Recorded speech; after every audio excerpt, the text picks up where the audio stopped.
Sure. Okay, on this video we're just going to be doing a bit of troubleshooting, and we're going to fix the problems that we have here. We have got it so that we can hit, and then as soon as we over... There are two areas that I want to fix during this video.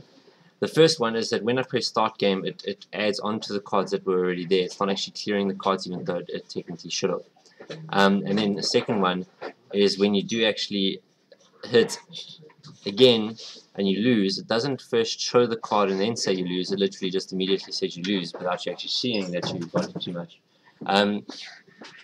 On that regard, so let's take a look at what we've got with this. Now the idea was I ran a clear hands, which should have cleared the hands on here. So let's go to the GUI. Let's follow the structure of what will be happening when. So on my design, when I press hit is when we would actually check is player bust. Now I did this check over here, but I'm thinking if I want to show it beforehand, I actually should move this if statement to after I've added the labels, done all of that, and then only if player is bust. If not bust. So actually now in this case only if the player is bust here would I then do that. Now so that should change the order of events a bit, but now the only other issue I have here is that I now need to also make sure that the cards are cleared. I even think we could add a delay into this and then make sure that from there that there was a delay, and then there would be the... Okay, so there would need to be a delay, or when we start the new game we need to go through there. So when I go lost, it does say you lost, haha. But technically right now I want to clear the hands. So I'm going to actually go to my table. Actually no, we don't want to clear the hands yet because we don't know, we haven't run the one or anything like that. We know the user's lost. Okay, I think let's clear the hands here. So tman dot clear hands. So that should clear both the hands of the player and that. So that should at least improve that functionality. So let's take a look at the GUI here. If we start the game, so Jack Queen, it's 20, so we hit once more, we should be bust.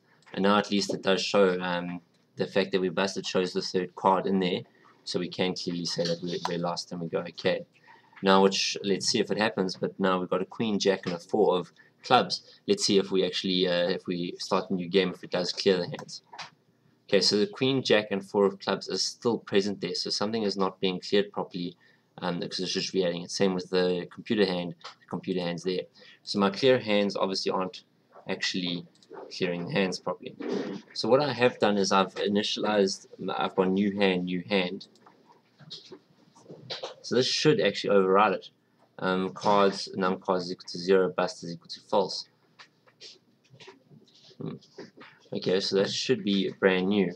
Let's just take a look when we start game again. Let's do a hit. We get rid of some of the cards, but not all of the cards. Odd. Okay, so now we're going to have to try problem solve this a bit more on why it is doing this. So firstly, we take a look at the start game.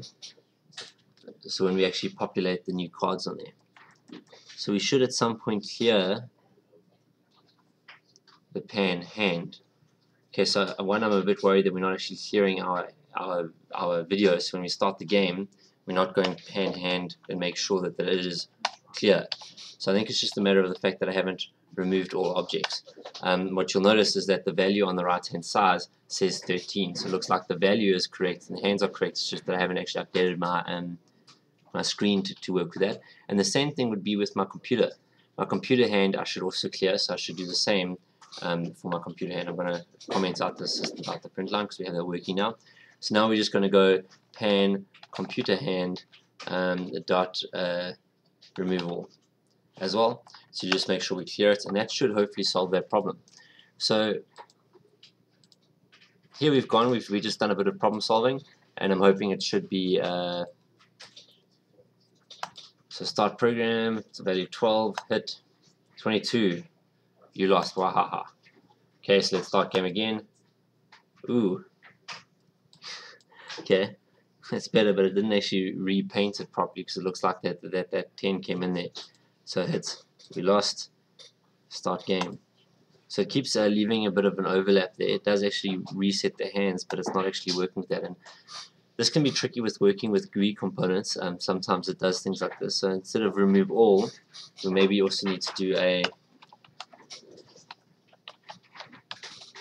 and this is why it's not, this is not examined.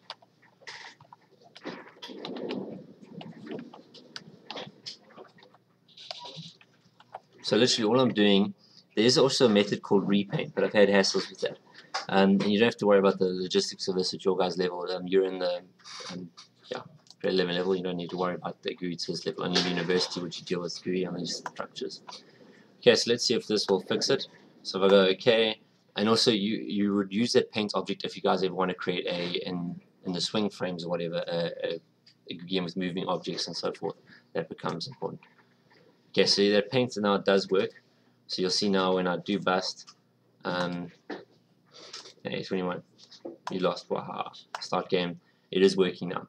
I would probably also do the same thing because it potentially could happen when the computer player happens. It might happen here as well.